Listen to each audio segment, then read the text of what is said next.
Several AEW contracts are set to expire, and an AEW star has called out WWE Champion Brock Lesnar.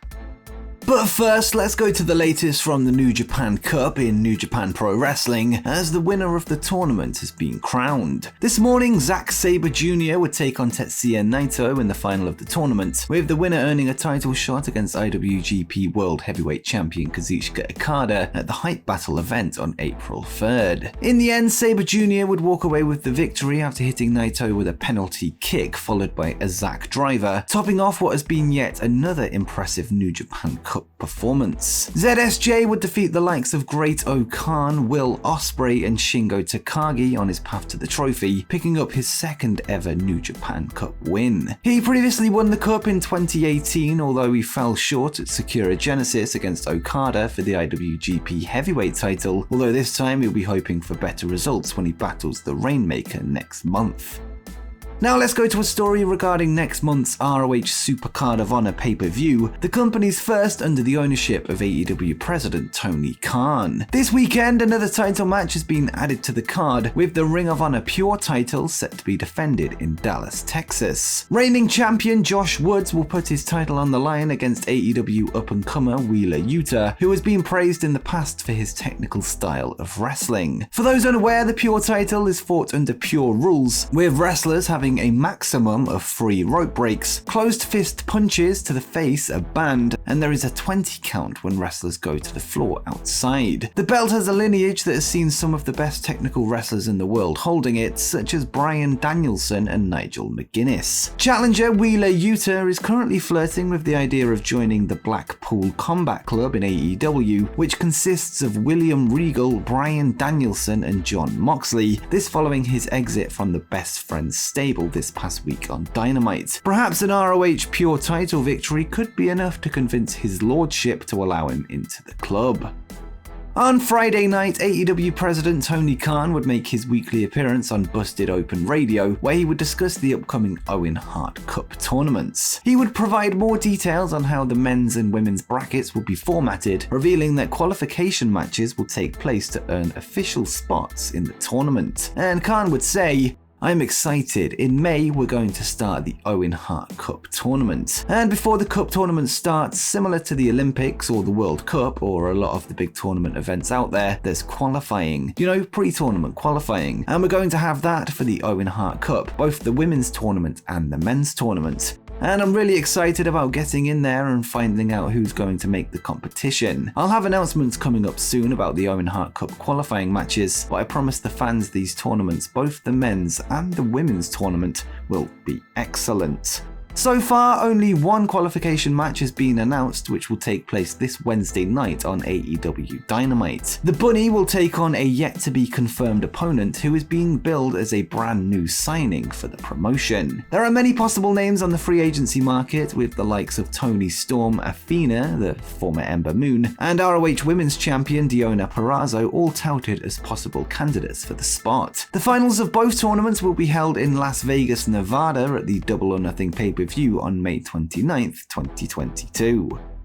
Before WWE, rumor has it that Sami Zayn would work under the name of El Generico, a generic luchador known mostly for his time in Ring of Honor. This week, Sami would speak with the New York Post to discuss the transition from El Generico to Sami Zayn in one of the first times he's acknowledged that it was him under the mask, and he would say, "It just took a really long time for it to come out because the character that I played on the Independents, El Generico, was not a talker. And then coming to WWE and being a good guy as I was for 15 years, I would say you're a little more constrained as a good guy. You can't just say whatever you want because you kind of got to worry about being likable. When you don't have to worry about that, the shackles are kind of off." The reason I think the character kind of clicked is because you saw the unraveling of the character. It's funny because as a good guy, I think it worked really well in NXT because they got to see the progression and they got to come along for the ride and watch this character develop. Then you come to the main roster from NXT and they're just seeing this finished product. When you're not along for the ride, you don't click quite as much.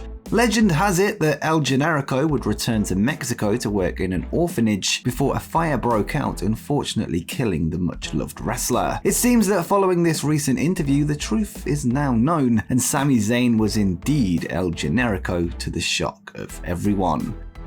Next, we go back to Japan as a popular wrestling star has been injured in their singles return to the ring. Earlier today, Kairi, the former Kairi Sane, would wrestle her first singles match since 2020, where she took on Starlight Kid at the Stardom World Climax The Best Night 2 show. During the match, she would suffer from a ruptured left eardrum, leading to her working the rest of the match in severe pain. In the post-match press conference, Kairi would describe it as her ear getting heavier with every move, and it felt like it was on fire. Despite the knock, she would put away Starlight Kid with a picture-perfect elbow drop from the top rope, earning her second win since her return to Stardom. Last night, she wrestled her first match in the promotion since 2017, teaming with Mayu Iwatani to defeat Tam Nakano and Unagi Sayaka. It's unclear if the ruptured ear will keep her out of the ring, although the injury can be repaired through surgery, often taking a few weeks to fully heal.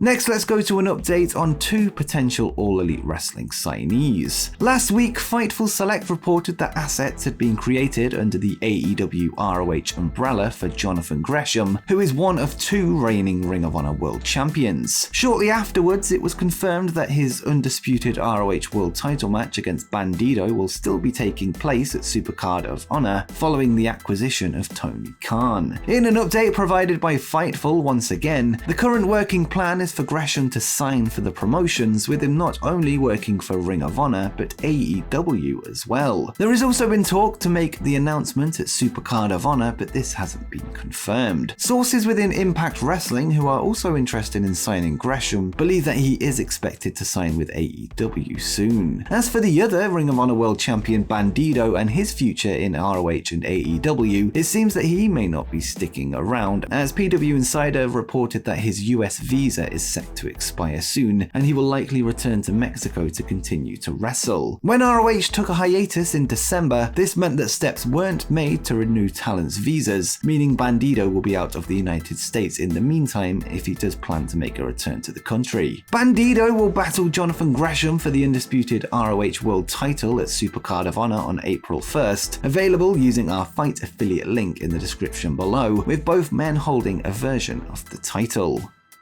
Now let's go to some AEW contract news, as a wrestler's deal is set to expire. According to Fightful, the contract of Marko Stunt is set to come to an end in May, so in just over 1 month's time, with no plans in place for him to return to the promotion. The report states that Marko hasn't been seen backstage at AEW Dynamite tapings in months, and no creative plans have been mentioned during that time. Since he was last seen on TV, any new Jurassic Express merchandise have had no reference to him, of course with Marko previously being 1/3 of the Jurassic Express stable alongside tag team champions Jungle Boy and Luchasaurus. They've more recently been seen with Christian Cage as their third man on screen. In a recent interview with Denise Salcedo, fellow AEW star Joey Janela revealed that Stunt had been ghosted by AEW, which was confirmed in the Fightful report. Stunt has expressed a willingness to prove himself worthy of a deal, but it seems that he could be out of the door come May 2022. On top of this, several AEW contracts will expire at the same time as Marko, meaning that he could be one of many exits from the promotion. We know that one of them will be Joey Janela, who we previously discussed. And finally, let's look at a very interesting interview where a current AEW wrestler has called out Brock Lesnar. In a recent chat with NBC Sports Boston this week, rising star Wardlow would discuss his dream matches in wrestling, naming the likes of Pac, Andrade El Idolo, and Kenny Omega as names he'd like to share the ring with. More controversially, Wardlow would invite current WWE champion Brock Lesnar to AEW for a true battle of the big men, and he would say, "I invite Brock Lesnar over to AEW anytime he wants. That's up there on my dream list, but my dreams in AEW, Kenny Omega is at the top of that list. Andrade El Idolo, Pac, I think those are the top 3. In my opinion, those are 3 of the best wrestlers in the world, and I live to be challenged. You know, I like to be challenged, I love to challenge myself, I love to see what I can accomplish, what I can overcome, so I would love to step in the ring with those 3 to really test myself." Wardlow is currently in the midst of a feud with his current boss MJF, who in storyline has him locked under a contract that is keeping him from appearing on AEW television in an official capacity. Interestingly, recent reports suggest that WWE are interested in signing Mr. Mayhem when his actual AEW contract expires in the future, making the match much more likely to happen in WWE than AEW. With that said, Wardlow came out after the WWE reports emerged, emphasizing his happiness in All Elite Wrestling, although recent history shows how unpredictable wrestling can be, especially when it comes to free agency and jumps from one promotion to the other. And before you go, make sure you check out every wrestler that was removed from WWE 2K22.